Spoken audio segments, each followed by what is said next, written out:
We strive to be the safe space that people can turn first when they're affected by cancer to restore their whole being and family.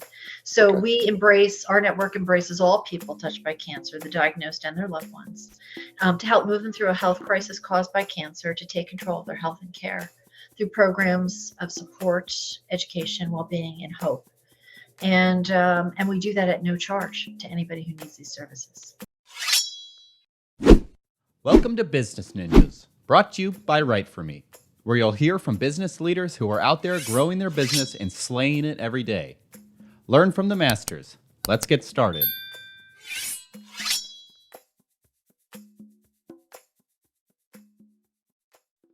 Amy, thank you for joining us today on Business Ninjas. We appreciate your time. Thank you. Thank you for having me. All right. Why don't we knock out a bunch of the basics first? So why don't you tell us your full name, your role in the company, or the name of the organization and the website? Sure.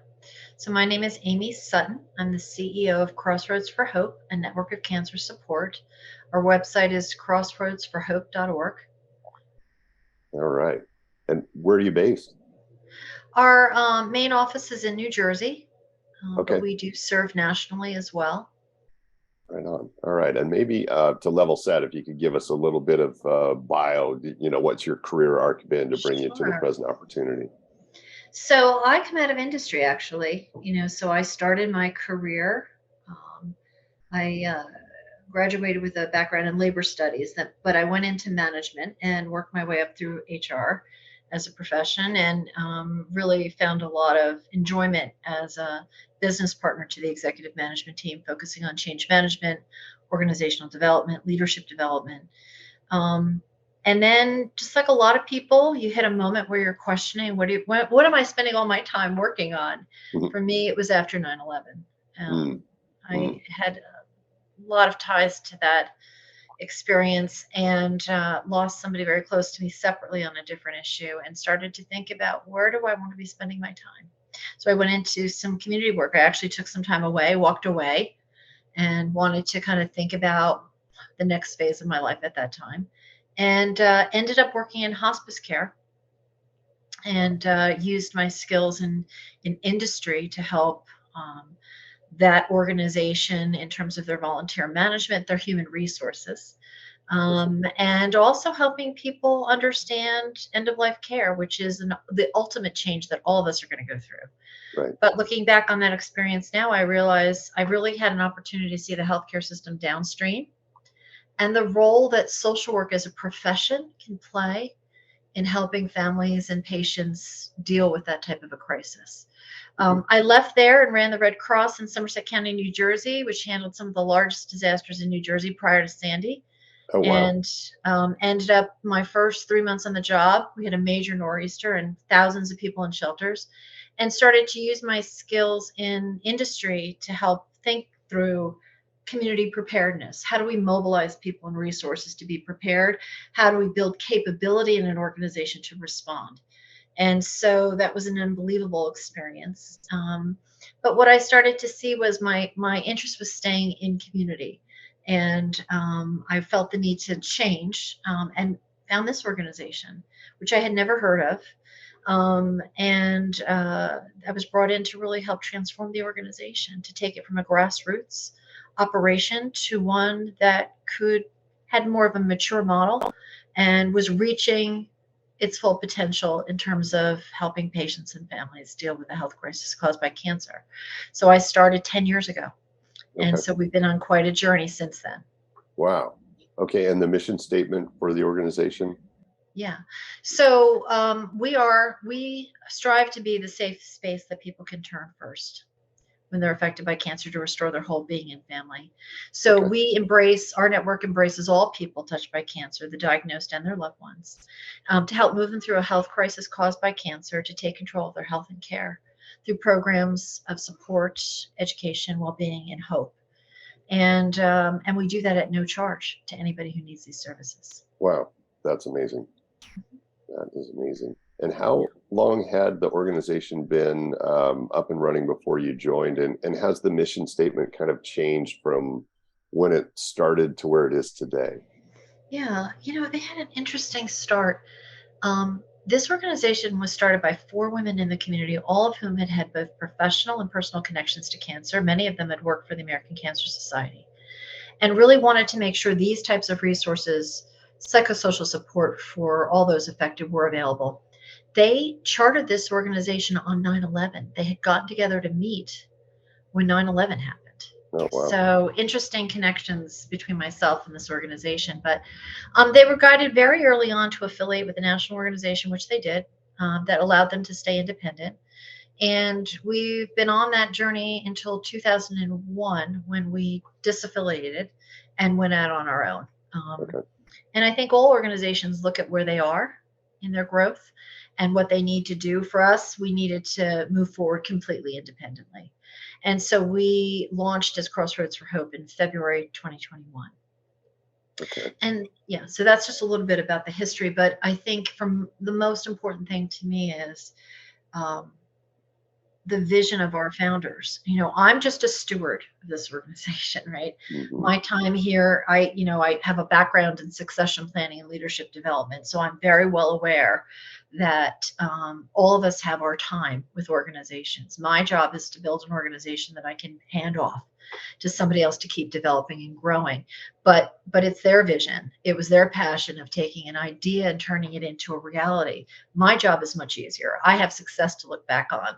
They had just their belief that this was important, and they convinced people to join them.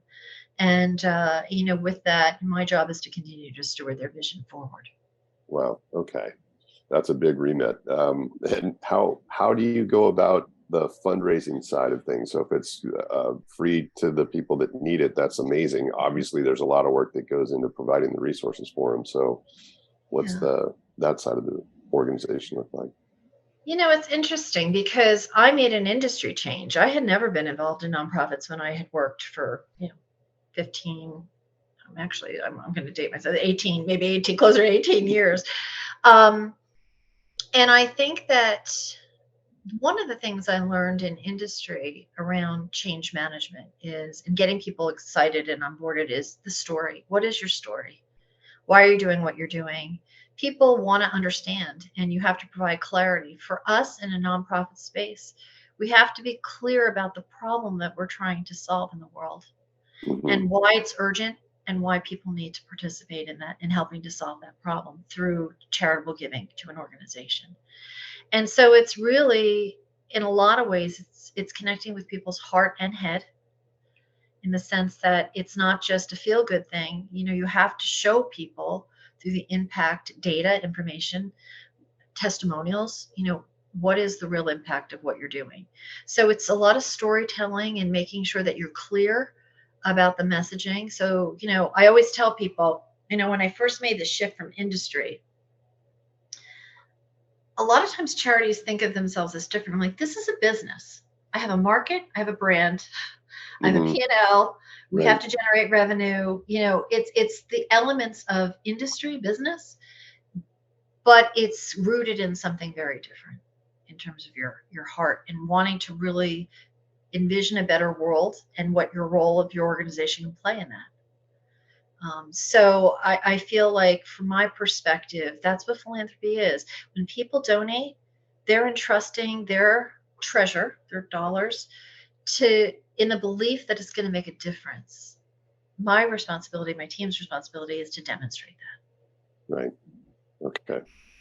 And I wonder what the COVID era was like for you. So, that. I Yeah. mean, that had huge ramifications for lots of different parts of society, but in the medical world that you're in, I'm sure the changes were pretty dramatic. So maybe you could kind of share what that was Sure. like.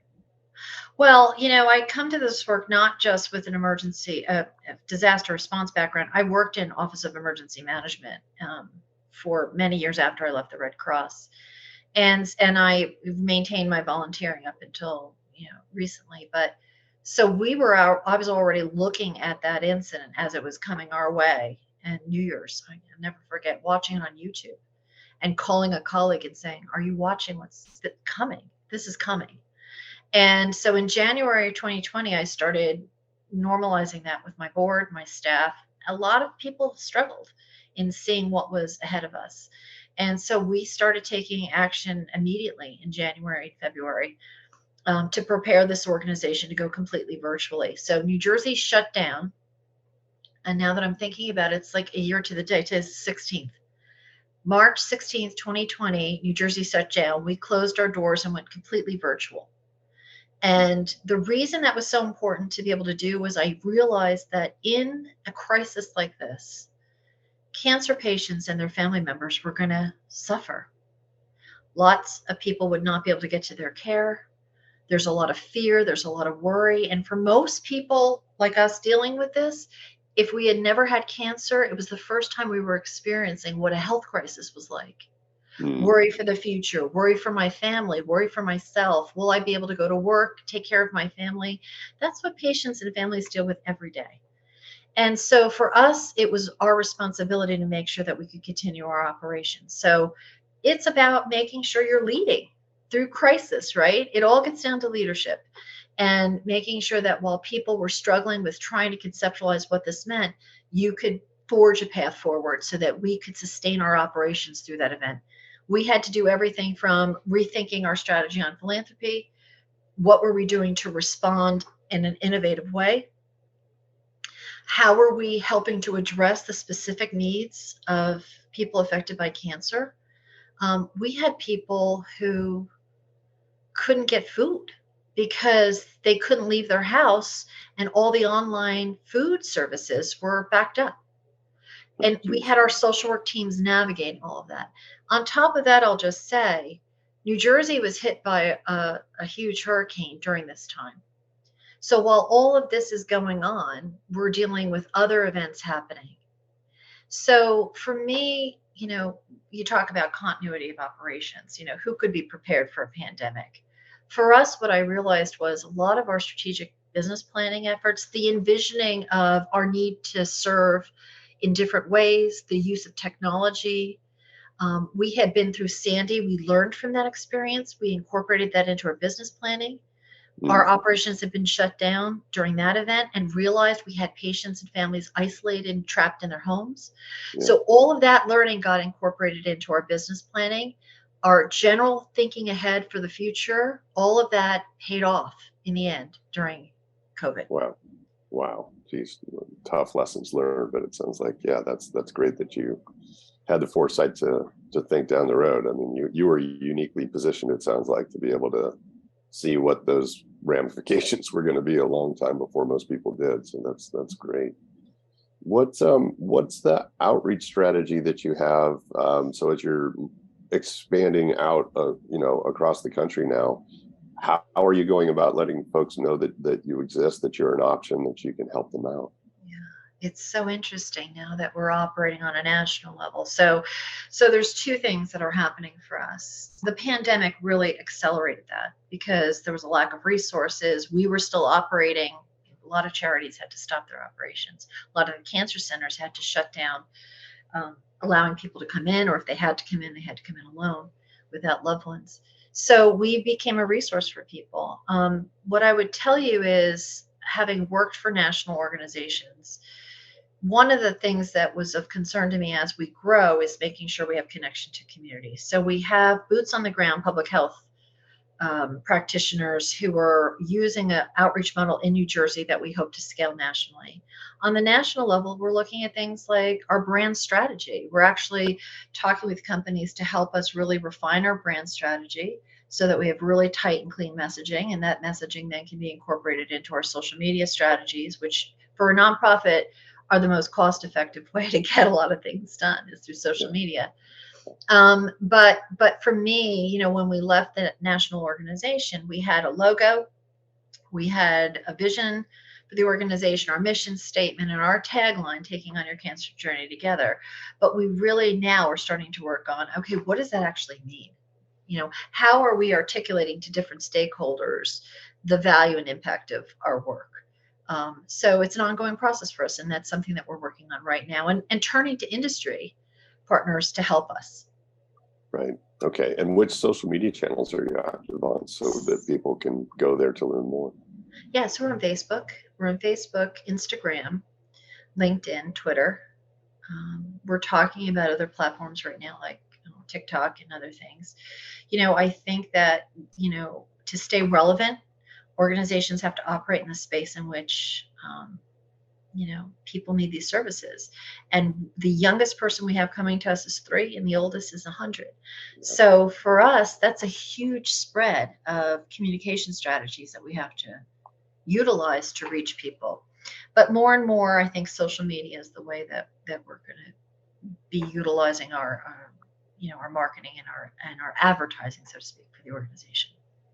Gotcha. Okay. Well, thank you for giving us an overview of where you're headed. And it sounds like this is going to be a very busy, I'm sure all your years are busy, but it sounds like you've got a lot on your plate moving forward. So it's going to be fun to see what the rest of the year brings. And we really appreciate your time. Thanks for coming on the show. Thanks, Jamie. You bet.